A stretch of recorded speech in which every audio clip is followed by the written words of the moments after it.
Hey everyone, welcome back to a new project. I dug out my Hexagon tray mold from Moldsandshapes, which I haven't used in ages, and today I want to create a dragon themed piece. And for that I'll be using this stencil, which I'm going to apply to the surface of the tray using UV resin, the one from Deepon, which is this one here. And as a background, I want to pour dragon scale effect, which should look really cool once it's done, hopefully. So we'll start by placing the dragon design onto the surface, and then I'll trace it first using a silver mark and then later fill in all the areas with UV resin. Unfortunately, I can't just pour the resin directly into the stencil. So that would make it so much easier. But if I did that, the resin would just cure inside the stencil instead of sticking to the surface. So I'll draw it on first, then carefully fill it in with UV resin, curing each section by section under UV lamp, and that's it for the first step. To get the dragon design onto the surface, I'm using a silver marker. I think I actually bought it from Temu, but I'm not totally sure. It's my favorite one because it has this really cool tip. It's not felt, it's made of plastic. I'm not exactly sure how it's built. Maybe there's a tiny ball inside or something, but it works super well. It doesn't smudge as much as other markers, although right now it actually did smudge a bit, so I'll have to clean that up quickly. I'm just pressing the stencil down a bit more firmly and that should fix it, hopefully. Okay, so normally the felt tip markers tend to smear a lot more, so I try to avoid those.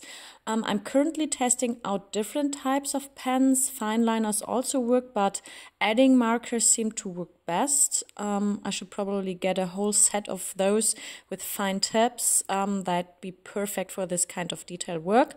But yeah, anyway, we'll see. The only downside is that addings are a bit harder to remove from the silicone surface, so you might have to clean your mold a bit more thoroughly afterwards. So it's best to use molds where it's not a big deal if you need to do a little extra scrubbing to get the surface perfectly clean again.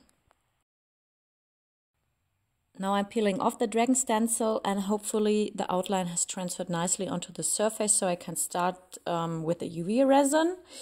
There's a small spot where the ink bled a little, but I can easily fix that with a toothpick.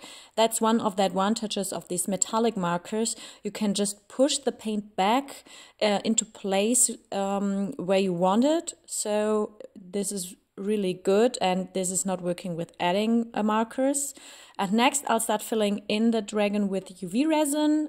If you've seen my butterfly video, you already know the basic process. This design is a bit more complex, so it's probably going to take forever. But that's fine. I really enjoy doing this, and I hope it turns into a beautiful dragon in the end. I'm done with the little corrections, and then we can finally start with the UV resin. I'll begin on the left side with the wings, since I'm right-handed. That way I can work from left to right without constantly getting my sleeve into the resin. Because the UV resin is quite thick, it doesn't come out of the bottle that easily. So I just add a drop or draw a few lines onto the area and then spread it out with a nail tool or a toothpick. A toothpick actually works perfectly fine. You really don't need any fancy tools for this. And if the tip of the toothpick is too fine, you can just snap or cut it shorter. I've done that before and it makes the process a lot quicker. For larger areas, I usually use my nail tool just because it has a bigger tip.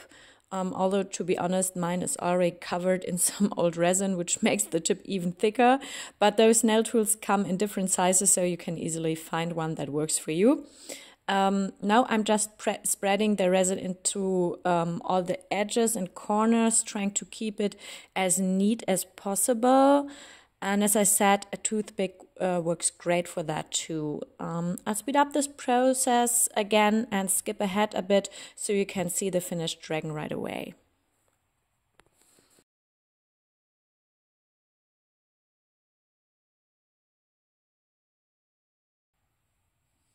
My other curing lamp broke, so I'm using my Neo nail lamp now. I just put it over the surface for about 60 to 120 seconds, and that's usually enough for the resin to fully cure, and then we can move on.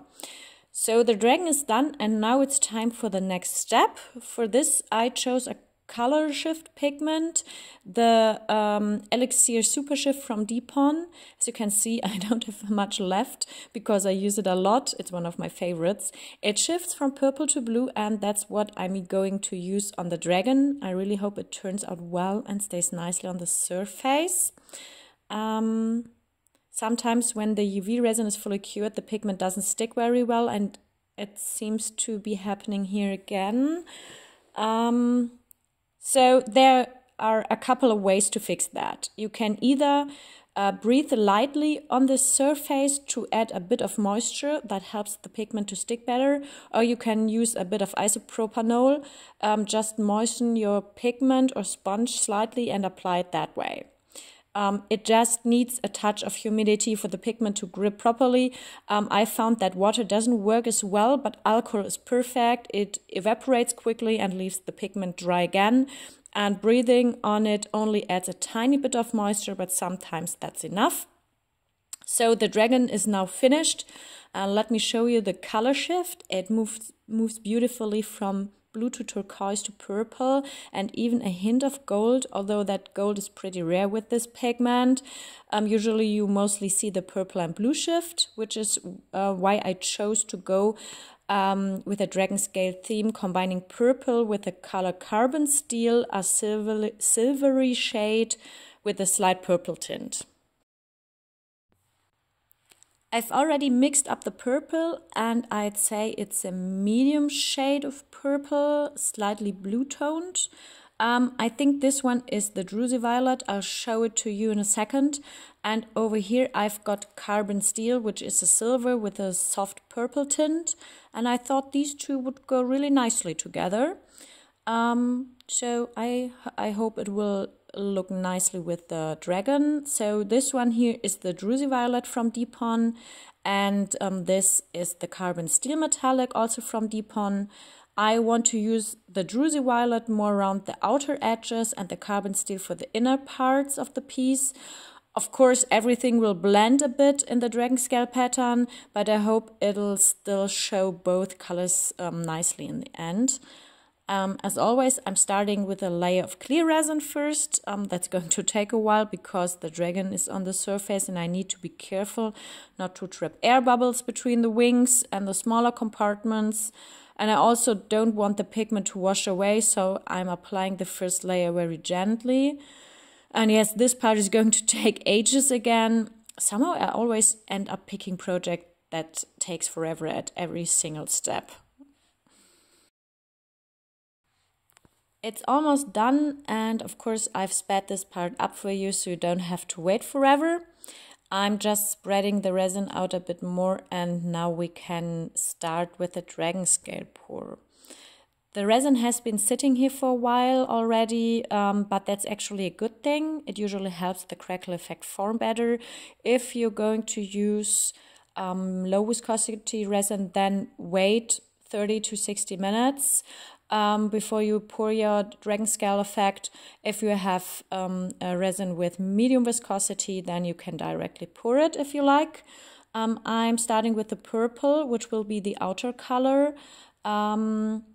When you pour your dragon scale design, the first color you pour will always end up on the outside and the next one will stay more in the center.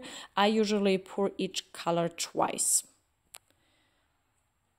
And a little spoiler, in this case I probably shouldn't have poured the purple a second time.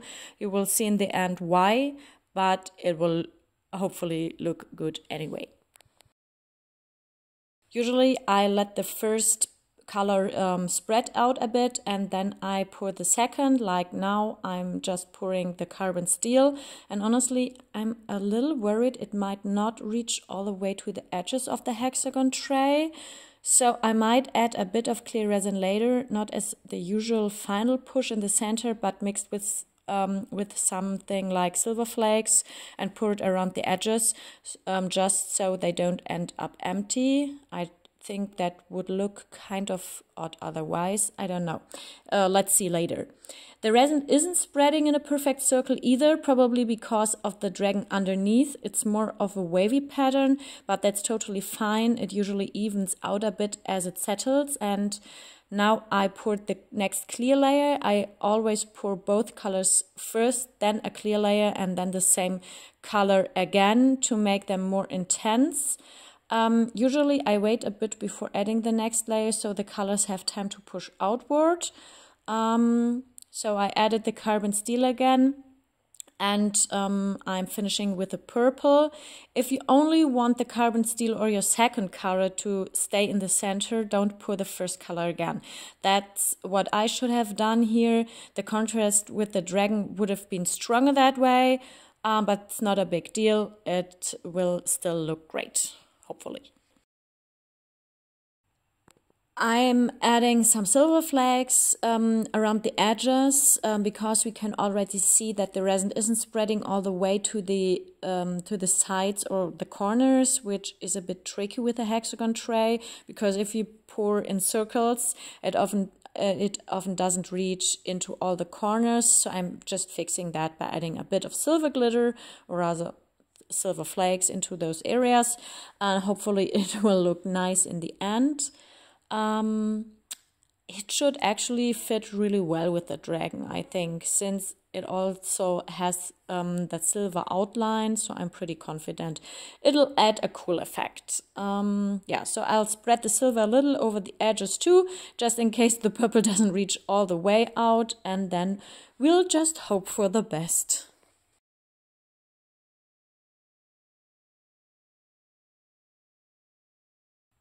It is time for demolding, and the resin actually spread out pretty well to the sides. You can definitely see the silver flakes in the small gaps in the corners, which I really like. And the crackles turned out nicely too, although the purple kind of took over a bit. I would have preferred a bit more carbon steel in the center. Yeah, so I probably shouldn't have poured the second purple layer, but anyway, I think it looks really nice, and the dragon stands out beautifully against the background, even with all this purple. Yeah, so I will add a top coat to this piece to protect the dragon. And yeah, I give you a nice final shot of the final bowl in a few seconds. So yeah, I hope you enjoyed this video and liked the dragon design on the surface with this super cool color shift. If you have any questions, feel free to leave a comment, and I'd love to see you again in my next video. Take care, everyone. See you next time. Bye bye.